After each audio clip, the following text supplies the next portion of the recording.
മലയാള മനോരമയിൽ കഴിഞ്ഞ ദിവസം വന്ന ഒരു സർവേ നിലവിൽ കോൺഗ്രസിൽ വലിയ ആശയക്കുഴപ്പങ്ങൾ ഉണ്ടാക്കുന്നു.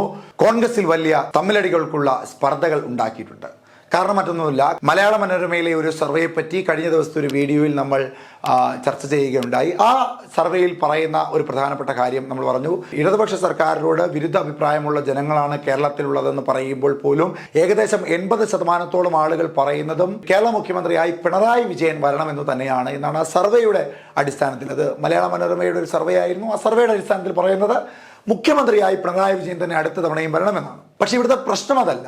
അതിന് താഴെയായി മറ്റാരൊക്കെ മുഖ്യമന്ത്രിമാരായി വരണമെന്ന് പറയുമ്പോൾ ഇന്ന് കേരള രാഷ്ട്രീയത്തിലെ ഏറ്റവും പ്രധാനപ്പെട്ട കോൺഗ്രസിന്റെ മുഖങ്ങളായി നിൽക്കുന്ന, ഏറ്റവും പ്രധാനപ്പെട്ടതിൽ ഒന്നാമതായി നിൽക്കുന്നത് പ്രതിപക്ഷ നേതാവ് വി.ഡി. സതീശനാണ്. അദ്ദേഹത്തിന്റെ താഴെയാണ് നിലവിലത്തെ മാധ്യമങ്ങളുടെ സ്വീകാര്യതയുള്ളതിൽ വെച്ച് നിലവിലത്തെ രാഷ്ട്രീയ നേതാക്കന്മാരൊക്കെ ഉള്ളത്. അത് കെ സുധാകരനാണെങ്കിലും ശശി തരൂരാണെങ്കിലും രമേശ് ചെന്നിത്തലയാണെങ്കിലും മറ്റേത് നേതാക്കന്മാരാണെങ്കിലും. പക്ഷേ ഇവിടുത്തെ സർവേ ഫലം പുറത്തു വരുമ്പോൾ കേരള മുഖ്യമന്ത്രിയായി പിണറായി വിജയൻ കഴിഞ്ഞാൽ പിന്നെ ആര് വരണം എന്ന ചോദ്യത്തിന് പിന്നീട് ബഹുഭൂരിപക്ഷം വന്ന ആളുകൾ പറഞ്ഞ രണ്ടു പേരുടെ പേര് എന്ന് പറയുന്നത്, ഒന്ന് ശൈലജ ടീച്ചറിന്റെ പേരാണ്, മറ്റൊന്ന് ശശി തരൂരിന്റെ പേരാണ്. ശശി തരൂര് മുഖ്യമന്ത്രിയാകണം എന്ന് ആഗ്രഹിക്കുന്നവരിൽ വളരെ ചെറിയ ശതമാനത്തിലുള്ള ആളുകൾ മാത്രമാണ് വി.ഡി. സതീശൻ അടുത്ത മുഖ്യമന്ത്രിയാകണമെന്ന് ആഗ്രഹിക്കുന്നത്. വി.ഡി. സതീശൻ ഒരു മികച്ച പ്രതിപക്ഷ നേതാവാണെന്ന് പറയുന്നവരുണ്ട്. പക്ഷേ വി.ഡി. സതീശൻ ഒരു മുഖ്യമന്ത്രിയാകാൻ, അതായത് ശശി തരൂരിനെ വെച്ച് കമ്പയർ ചെയ്യുമ്പോൾ വി.ഡി. സതീശന് കേരളം എന്ന് പറയുന്ന സംസ്ഥാനം ഭരിക്കുവാനുള്ള,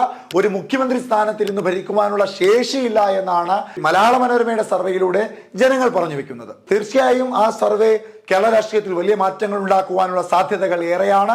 ശശി തരൂരിനെ കുറച്ചുകൂടെ സജീവമായി കേരള രാഷ്ട്രീയത്തിലേക്ക് ഇറക്കുവാനുള്ള സാധ്യതകൾ ഏറെയാണ്. അങ്ങനെ വരുമ്പോൾ ലോക്സഭാ തെരഞ്ഞെടുപ്പിൽ തിരുവനന്തപുരത്ത് പുതിയൊരു സ്ഥാനാർത്ഥി വരാം. അങ്ങനെ വന്നാൽ കേരള രാഷ്ട്രീയത്തിലേക്ക് ശശി തരൂർ, ഒരു സമയത്ത് ഇവിടെ നിന്നും കേന്ദ്രത്തിലേക്ക് പറഞ്ഞുവിട്ട ശശി തരൂരിനെ തിരിച്ച് കേരളത്തിലേക്ക് തിരികെ കൊണ്ടുവന്ന് എ ഗ്രൂപ്പ് ശക്തമായ ഒരു മുഖ്യമന്ത്രി കാൻഡിഡേറ്റ് എന്ന രീതിയിലേക്ക് പ്രദർശിപ്പിക്കുവാനുള്ള സാധ്യതകളും വളരെയേറെയാണ്. എന്തായാലും നിലവിലെ സാഹചര്യത്തിൽ എ ഗ്രൂപ്പിനോടൊപ്പം നിൽക്കുന്ന MLA മാർ, എ ഗ്രൂപ്പ് സംവിധാനത്തോടൊപ്പം നിൽക്കുന്ന MLA മാർ ഈ സർവേയിൽ വളരെ സന്തുഷ്ടരാണ്. അവരെ സംബന്ധിച്ചിടത്തോളം ഉമ്മൻചാണ്ടിക്ക് ശേഷം എ ഗ്രൂപ്പിനെ സജീവമായി മുന്നോട്ട് കൊണ്ടുപോകാൻ അവർ നിയോഗിച്ചിരിക്കുന്ന, അല്ലെങ്കിൽ അവർ ആഗ്രഹിച്ചിരിക്കുന്ന നേതാക്കന്മാരിൽ ഏറ്റവും പ്രധാനപ്പെട്ട ഒരാൾ ശശി തരൂരാണ്. ആ ശശി തരൂരിനെ ആദ്യം അവർ AICCയുടെ ദേശീയ പ്രസിഡന്റ് ആക്കുവാനുള്ള ശ്രമം നടത്തുന്നു. അത് വിഫലമാകുന്നു. പിന്നീട് ഇപ്പോൾ ഈ സർവേയുടെ അടിസ്ഥാനത്തിൽ കേരള മുഖ്യമന്ത്രി എന്ന വലിയൊരു പദവിയിലേക്ക് ശശി തരൂരിനെ കൊണ്ടുവന്നുകൊണ്ട് വി.ഡി. സതീശനെ വെട്ടാം, അല്ലെങ്കിൽ രമേശ് ചെന്നിത്തല വെട്ടാം. അങ്ങനെ എ ഗ്രൂപ്പിന് ശക്തമായ ഒരു നേതൃത്വത്തിലേക്ക്, ഒരു നേതാവിനെ പ്രതിഷ്ഠിക്കുവാൻ കഴിയുമെന്ന വലിയ സന്തോഷത്തിൽ തന്നെയാകും ഈ സർവേയുടെ അടിസ്ഥാനത്തിൽ എ ഗ്രൂപ്പിലെ MLA മാരും എ ഗ്രൂപ്പ് അണികളും നിലവിലുള്ളത്. എന്തായാലും ഈ സർവേ വലിയ ആശയക്കുഴപ്പത്തിലാക്കിയിരിക്കുന്നത് വി.ഡി. സതീശനെയാണ്. സ്വാഭാവികമായും പ്രതിപക്ഷ നേതാവ് എന്ന രീതിയിൽ നിയമസഭയിൽ ഫാക്ട് ഓറിയന്റഡ് ആയി നിരവധി പ്രശ്നങ്ങൾ മുൻപോട്ട് വെക്കുകയും അത് ചർച്ചയ്ക്ക് വിധേയമാക്കുകയും അതിൽ വലിയ പ്രക്ഷോഭങ്ങൾ നടത്തുകയും ഒക്കെ ചെയ്യുന്ന വി.ഡി. സതീശൻ എന്തായാലും മുഖ്യമന്ത്രിയാകും. കാര്യം ആർക്കൊക്കെയാണ് കോൺഗ്രസിൽ മുഖ്യമന്ത്രിമാരാകാൻ സാധ്യതയുള്ളവരെന്ന് ചോദിച്ചാൽ സ്വാഭാവികമായും അതിൽ വരുന്ന പേരുകൾ, ഒന്ന് ശശി തരൂർ, മറ്റൊന്ന് കെ സുധാകരൻ, മറ്റൊന്ന് വി.ഡി. സതീശൻ, മറ്റൊന്ന് രമേശ് ചെന്നിത്തല. അതിൽ ശശി തരൂരിനെ 2024 വരുന്ന തെരഞ്ഞെടുപ്പിൽ കേന്ദ്രത്തിലോട്ട് മത്സരിപ്പിച്ചു കഴിഞ്ഞാൽ ശശി തരൂര് പിന്നീട് കേന്ദ്രത്തിലേക്ക് പോകും.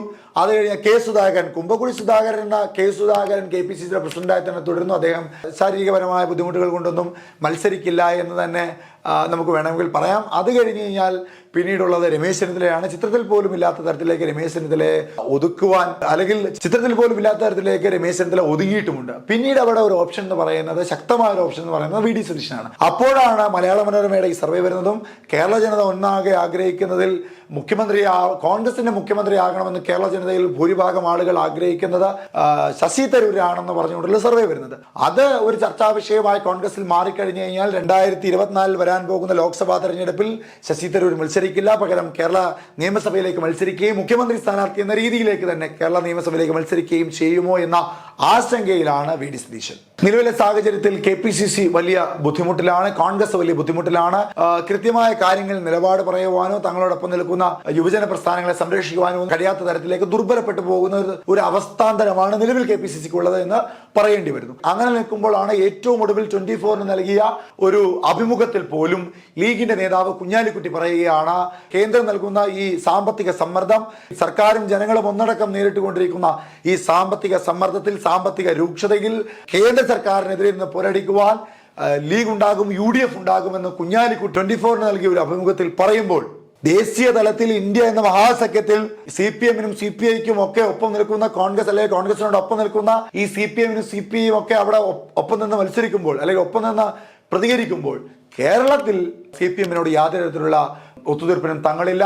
സാമ്പത്തിക പ്രശ്നങ്ങൾ CPM തന്നെ പരിഹരിക്കട്ടെ, സർക്കാർ തന്നെ പരിഹരിക്കട്ടെ, അതിന് കേന്ദ്രത്തിനോടൊപ്പം ഏറ്റുമുട്ടുവാൻ LDF-നോടൊപ്പം നിൽക്കില്ല എന്ന തരത്തിലേക്കുള്ള ഒരു പരാമർശം VD സതീശൻ മാധ്യമങ്ങളുടെ മുമ്പിൽ നടത്തുന്നു. ഇതാദ്യമായൊന്നുമല്ല കോൺഗ്രസിൽ നിന്ന് ഭിന്നമായ ഒരു അഭിപ്രായം ലീഗ് പറയുന്നത്.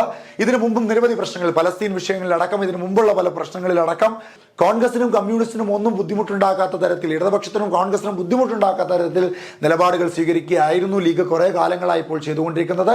കോൺഗ്രസിനോടൊപ്പം ചേർന്ന് നിൽക്കുന്ന തരത്തിൽ ഒരു ഒത്തൊരുമയുടെ മുഖമുള്ള, ഒത്തൊരുമയുടെ സ്വരമുള്ള അഭിപ്രായങ്ങളൊന്നും തന്നെ ലീഗ് പറയുന്നില്ല. അതായത് ലീഗിന്റെ ഇത്തരത്തിലുള്ള പരാമർശങ്ങൾ കോൺഗ്രസിനെ സംബന്ധിച്ചിടത്തോളം ലീഗ് ഒരു ബാധ്യത എന്ന രീതിയിലേക്ക് മാറുന്നുണ്ടോ എന്ന് സംശയിക്കേണ്ടിയിരിക്കുന്നു.